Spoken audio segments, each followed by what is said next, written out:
પર દ્વારકાના નાથની અગત જોત મોટી છે એના ઊંચા છે દરબાર દ્વારકાના નાથની અગત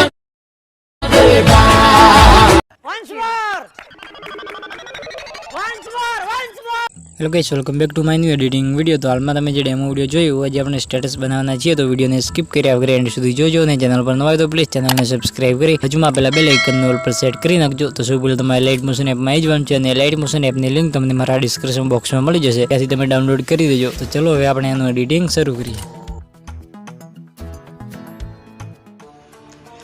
hello guys, welcome back to my new editing video. તો આજે આપણે દ્વારકાધીશનો જોરદાર સ્ટેટસ વિડીયો બનાવવાના છીએ। તો સૌપ્રથમ તમારે એલાઇટ મોશન એપમાં આવી જવાનું છે અને એમાં તમારા પ્રોજેક્ટવાળા ઓપ્શનમાં જઈને એમાં તમારે એક એક્સમેલ ફાઇલ એડ કરવાની છે, દ્વારકાધીશ એક્સમેલ, અને એક્સમેલની લિંક તમને મારા ડિસ્ક્રિપ્શન બોક્સમાં મળી જશે। તો સૌ પહેલાં આપણે એક્સમેલ ફાઇલમાં આવી જઈશું। એક્સમેલમાં આવ્યા પછી તમે જોઈ શકો જેમાં આપણું બધું મટીરિયલ એડ કરેલું છે, ખાલી એમાં આપણે ફોટા અને સોંગ એડ કરવાનું છે। તો સૌ પહેલાં આપણે આ રીતે ફર્સ્ટમાં આવી જવાનું છે ને પ્લસ લાઇકમાં જઈ ઓડિયોવાળા ઓપ્શનમાં જઈ અહીંયાથી આપણે એક સોંગ એડ કરી દઈશું।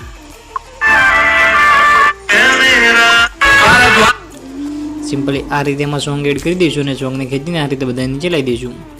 બસ આ રીતે આટલું થઈ જાય ને હવે સિમ્પલ હવે આપણે એમાં બે ફોટા એડ કરવાના છે દ્વારકાધીશના।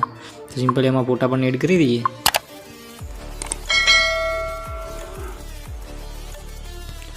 સિમ્પલ તમારે આ રીતે એક ફોટો લેવાનો છે ને ઉપર એને ફોટાને આ રીતે ઉપર સેટ કરી દઈશું, થોડી સાઈઝ નાની કરીને। બસ આ રીતે આટલું કર્યા સિમ્પલ બે ગઈશું। બે કયા પછી ફરીથી આપણે એક નીચે પણ એમાં ફોટો એડ કરવાનો છે, તો એ ફોટો પણ એડ કરી દઈએ અને જે ફોટા હું એમાં યુઝ કર્યું એ ફોટાની લિંક પણ તમને મારા ડિસ્ક્રિપ્શન બોક્સમાં મળી જશે। સિમ્પલી આ રીતે એમાં તમારે બે ફોટા એમાં એડ કરી દેવાના છે, સિમ્પલ જે રીતે મેં એમાં એડ કર્યા એ રીતે। સિમ્પલી આ રીતે તમારે બે ફોટામાં એડ કરી દેવાના છે। આટલું થઈ જાય ને હવે સિમ્પલી આપણે બે ફોટાની લંબાઈ વિડીયો લંબાઈ સુધી ખેંચી લેવાની છે। સિમ્પલી આ રીતે બે ફોટાની લંબાઈ ખેંચી લેવાની છે। આટલું થઈ જાય હવે સિમ્પલી તમારી રીતે ફર્સ્ટમાં કોઈ બી એક ફોટાને લોંગ પ્રેસ કરીને અહીંયાથી સિલેક્ટ કરી દેવાનું છે। સિમ્પલી આ રીતે સિલેક્ટ થઈ જાય હવે સિમ્પલી તમારે આ ઉપરવાળા ઓપ્શનમાં જઈને તમારે ગ્રુપ દઈ દેવાનું છે। બસ આ રીતે આટલું થઈ જાય હવે સિમ્પલી તમારા ગ્રુપને ખેંચીને આ ગ્રુપ 2 છે એની નીચે લઈ દેવાનું છે, ગ્રુપને સિમ્પલી એને નીચે લઈ દઈએ। બસ આ રીતે તો અહીંયા આપણા બે ફોટા એમાં સેટ થઈ ગયા છે। આટલું કરે ફરીથી તમે નીચે આવશો, હવે આપણે બે ફોટામાં આપણે ઇફેક્ટ લગાવવાની છે। સિમ્પલ તમારે અહીંયાથી નીચે આવવાનું છે ને એ તમારે ઇફેક્ટ જોવા મળશે, ફોટો ઇફેક્ટ। તો સિમ્પલ એ લેયરની આપણે ઇફેક્ટ કોપી કરવાની છે। સિમ્પલી આ રીતે કોપી ઇફેક્ટ આટલું કર્યા સિમ્પલ બે કહીશું અને જે આપણી ફોટાવાળી લેયર છે, ફોટાવાળો ગ્રુપ એ ગ્રુપમાં આવી જવાનું છે ને એમાં આપણે આ ઇફેક્ટ પેસ્ટ કરવાની છે જે હાલમાં કોપી કરીએ। બસ આ રીતે તો અહીંયા આપણો આ રીતે કલર ચેન્જ થાય એ ઇફેક્ટ પણ એમાં લાગી ગઈ છે, તમે જોઈ શકો છો। તો અહીંયા આપણો આ ટાઈપનો વિડીયો બની રેડી થઈ ગયો છે। તમે નીચે આવશો તો અહીંયા આ લેયર જોવા મળશે ફોટો ઇફેક્ટ, એને પણ અહીંયા ડિલીટ કરી દઈશું, એનું કંઈ કામ નથી।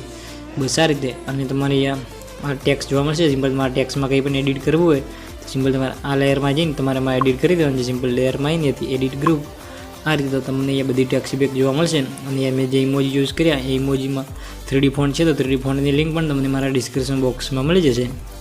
તો આટલું કર્યા સિમ્પલ બે કહીશું।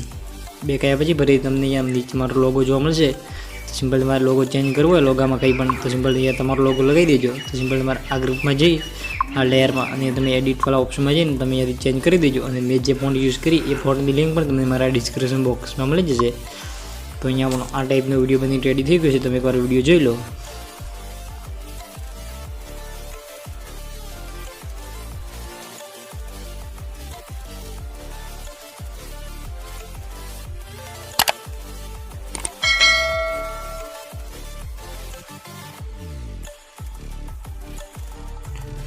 તો અહીંયા આપણો આ ટાઈપનો વિડીયો બની રેડી થઈ ગયો છે। સિમ્પલી આપણે એને એક્સપોર્ટવાળા ઓપ્શનમાં જઈને એથી ફૂલ એચડીમાં વિડીયોને એક્સપોર્ટ કરી દઈશું।